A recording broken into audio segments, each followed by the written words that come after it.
एक कम उम्र की लड़की को उसके अपने ही घर के दरवाजे से बुरे लोग अगवा कर लेते हैं। उसे हथकड़ी पहनाकर मुंह पर पट्टी बांधकर एक प्लास्टिक के बॉक्स में बंद करके ले जाया जाता है। लड़की को घर ले जाने के बाद वो आदमी उसके लिए 3 नियम बनाता है। पहला, लड़की कभी भी भागने के बारे में नहीं सोचेगी, और दूसरा, वो उसे पापा कहकर बुलाएगी। इससे उस आदमी की घटिया सोच का पता चलता है। वो उसे चेतावनी देता है कि उसे हमेशा हुक्म मानना होगा। अगर उसने नियमों का पालन नहीं किया तो उसे कड़ी सजा दी जाएगी। इसके बाद किडनैपर लड़की को बिस्तर पर बैठने के लिए कहता है और एक नोटबुक में उसकी सारी जानकारी लिख लेता है। लड़की को यूं बात मानता देखकर उस आदमी का लहजा भी नरम पड़ जाता है। वो लड़की को बिस्तर पर लेटने का आदेश देता है और खुद अपनी शर्ट के बटन खोलने लगता है। बेचारी लड़की के पास उसकी बात मानने के अलावा कोई चारा नहीं था। इसके बाद वही होता है जो कोई नहीं देखना चाहता था। वो आदमी बहुत संतुष्ट नजर आ रहा था। वो लड़की को अपनी टी शर्ट पहनाता है और उससे बातें करने लगता है। उस आदमी के सामने लड़की बहुत घबराई हुई थी, लेकिन फिर भी वो खुद को शांत रखने की कोशिश करती है। उसे ज्यादा से ज्यादा जानकारी इकट्ठा करनी थी और भागने का कोई तरीका सोचना था। लेकिन वो आदमी एक पल के लिए भी उसे अकेला नहीं छोड़ता था। यहाँ तक कि जब लड़की वॉशरूम जाती तो भी वह दरवाजे पर खड़ा रहता था। वो लड़की को सिगरेट पीने के लिए भी मजबूर करता है। उसे खांसते हुए और परेशान देखकर वो आदमी खुद सिगरेट पीकर दिखाता है और बड़े शान से धुएं का छल्ला बनाता है। इस तरह वो आदमी थोड़ा लापरवाह हो जाता है। वो लड़की को अपने पालतू जानवर को देखने की इजाजत भी दे देता है। जब वो आदमी खाना बनाने जा रहा होता है तो लड़की खुद मदद करने की पेशकश करती है, लेकिन वो आदमी उसे घर की सफाई करने के लिए कहता है। पर लड़की हर पल कमरे की हर चीज पर नजर रख रही थी और ये हिसाब लगा रही थी कि कैसे यहाँ से भागा जा सकता है। शाम को वो आदमी उसे सोफे पर ले जाता है और फिर जानबूझकर टीवी पर न्यूज चैनल लगा देता है। खबरों में लड़की के गायब होने की कोई रिपोर्ट नहीं थी। ये देखकर लड़की निराश हो जाती है। उधर लड़की की मां पुलिस स्टेशन में रिपोर्ट लिखवाने जाती है, लेकिन 24 घंटे से कम समय होने के कारण पुलिस वाले केस दर्ज करने से मना कर देते हैं। सोने से पहले वो आदमी उसे एक गोली देता है और अपनी आंखों के सामने उसे वो गोली निकलवाता है। फिर वो लड़की को बिस्तर पर लेटाकर हथकड़ी से उसके दोनों हाथ बांध देता है और उसे बिस्तर के सिरहाने पर पहले से बंधी रस्सी से जोड़ देता है। लड़की बिस्तर पर बंधी हुई थी और 1 इंच भी हिलने की हिम्मत नहीं कर पा रही थी। इसके बाद वो आदमी जाकर बत्ती बंद करता है और सो जाता है। दवा के असर की वजह से लड़की को गहरी नींद आ जाती है। अगली सुबह लड़की की नींद खुलती है। वो अपनी आंखें बड़ी करके खुद को पूरी तरह जगाने की कोशिश करती है। अपने पास उस आदमी को गहरी नींद में सोता देखकर वो समझ जाती है कि ये उसके भागने का मौका है।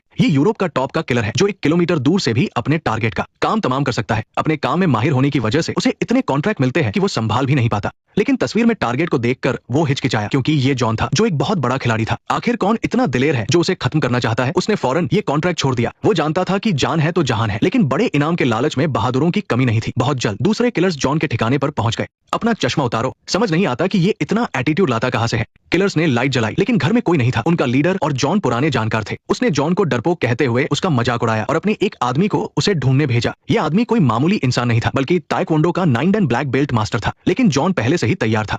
लेकिन जॉन बहुत ज्यादा ताकतवर था। एक आदमी उसे संभाल नहीं सकता था, इसलिए किलर्स ने और मदद बुलाई। उन्होंने पीछे से हमला तो कर दिया, लेकिन उस लेडी किलर का जो अंजाम हुआ वो आप सोच ही सकते हैं। इसके बाद मैदान में एक तलवारबाज उतरा जो धीरे धीरे अपने टारगेट की तरफ बढ़ने लगा। लेकिन जैसे ही वो पलटा, इस तलवारबाज की तलवारबाजी कमाल की थी, लेकिन जॉन के साथ करीबी लड़ाई में उसकी तलवार किसी काम की नहीं थी। कुछ ही देर में